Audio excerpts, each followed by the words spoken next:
ఈ ఆంధ్ర రాష్ట్రంలో తిరుపతి కార్పొరేషన్లో 49 డివిజన్లు ఉంటే 48 వైఎస్ఆర్ కాంగ్రెస్ పార్టీ ఉండినప్పుడు ఒకే ఒక్క తెలుగుదేశం పార్టీ ఉంటే ఆ ఉప వైస్ చైర్మన్ పదవి కోసం డిప్యూటీ మేయర్ పదవి కోసం నువ్వు చేసిన హంగామా, నువ్వు చేసిన హడావుడి, నువ్వు చేసిన ప్రజాస్వామ్య క్యూని ఈ ఆంధ్ర రాష్ట్ర ప్రజలు ఎలా మర్చిపోతారని చెప్పి అడుగుతున్నాను.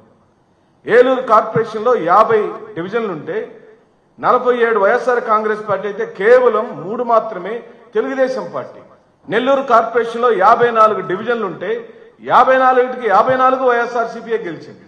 స్వయానా అక్కడ మంత్రులు ఇద్దరు కూడా, నారాయణ గారు, రామనారాయణ రెడ్డి గారు ఇద్దరూ డైరెక్ట్ గా ఎన్నికల మ్యానిపులేషన్ కోసం, స్వయానా వాళ్ళు డిప్యూటీ మేయర్ పదవుల కోసం ఈ విధంగా దిగజారుడు రాజకీయాలు మరెక్కడ మనం చూస్తుంటాం. హిందూపూర్లో స్వయాన బాలకృష్ణ గారి ఆధ్వర్యంలో 38 కౌన్సిలర్లు ఉంటే 29 కౌన్సిలర్లు వైఎస్ఆర్సీపీ, కేవలం 6 మాత్రమే తెలుగుదేశం, 3 బీజేపీ మరియు 1 కాంగ్రెస్ పార్టీకి సంబంధించిన డివిజన్. పాలకొండ నగర పంచాయతీలో 20 డివిజన్లుంటే 17 వైఎస్ఆర్సీపీ, 3 మాత్రమే తెలుగుదేశం. తుని మున్సిపాలిటీ ఇప్పటికే నేను చెప్పాను, పిడుగురాళ్లు చెప్పాను. నూజివీడులో 32 ఉంటే 25 వైఎస్ఆర్సీపీ. బుచ్చిరెడ్డిపాలెం మున్సిపాలిటీలో 20 కౌన్సిలర్లు ఉంటే 18 కౌన్సిలర్లు వైఎస్ఆర్సీపీ. నందిగా మున్సిపాలిటీలో 20 ఉంటే 13 వైఎస్ఆర్సీపీ. మొత్తం 57 గుంటూరులో ఉంటే 46 వైఎస్ఆర్సీపీ, 9 మాత్రమే టీడీపీ, 2 అదర్స్. ఇంకెక్కడుందండి నీకు బలం? ఎక్కడుంది?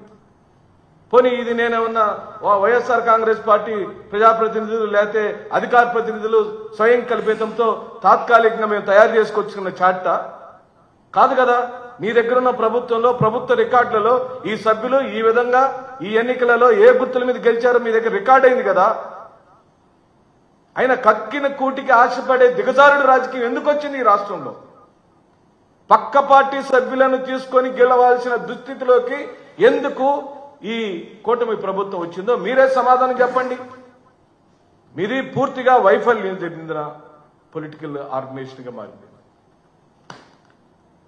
చేతగాక మధ్యలో ఓడన్నట్టు ఈ స్థానిక సంస్థల ఎన్నికలలో నువ్వు పూర్తిగా దిగజారుడు రాజకీయం చేసావు. తెలుగుదేశం అంటే తెలుగు తమ్ముళ్ల దెబ్బల పార్టీగా మారిపోయింది, తెలుగు తమ్ముళ్ల దొంగల పార్టీగా మారిపోయింది, తెలుగు తమ్ముళ్ల ద్రోహుల పార్టీగా మారిపోయింది, తెలుగు తమ్ముళ్ల దౌర్జన్యాల పార్టీగా ఈ దేశంలో చరిత్రకెక్కింది తెలుగుదేశం పార్టీ అని చెప్పంటున్నావు.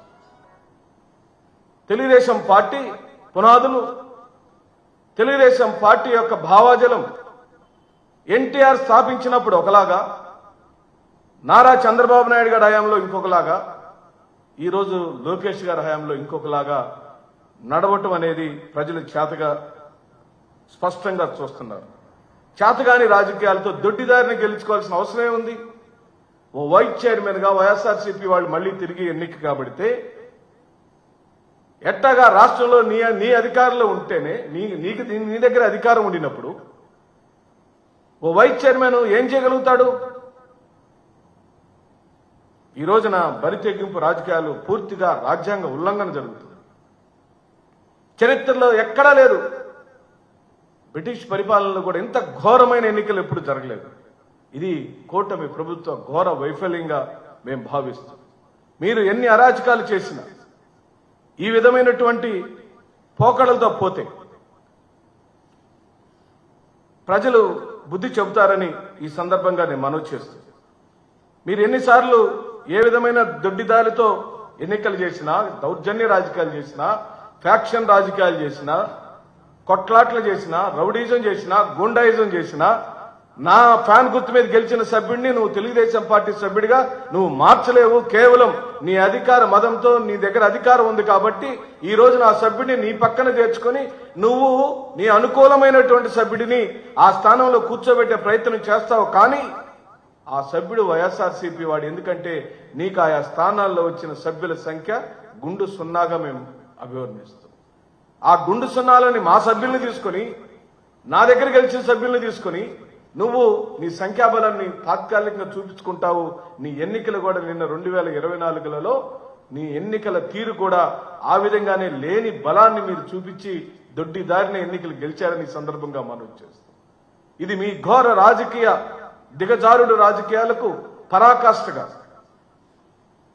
అంటే ఓ అసెంబ్లీని పరిపాలించమని మీ చేతికి ఎక్కువ మంది అవకాశాలు ఇచ్చారు, ఓ మున్సిపాలిటీని పరిపాలించమని మాకు అవకాశాలు ఇచ్చారు, ఓ డివిజన్ని వార్డుని పరిపాలించమని మా సభ్యులకు అవకాశం ఇచ్చారు.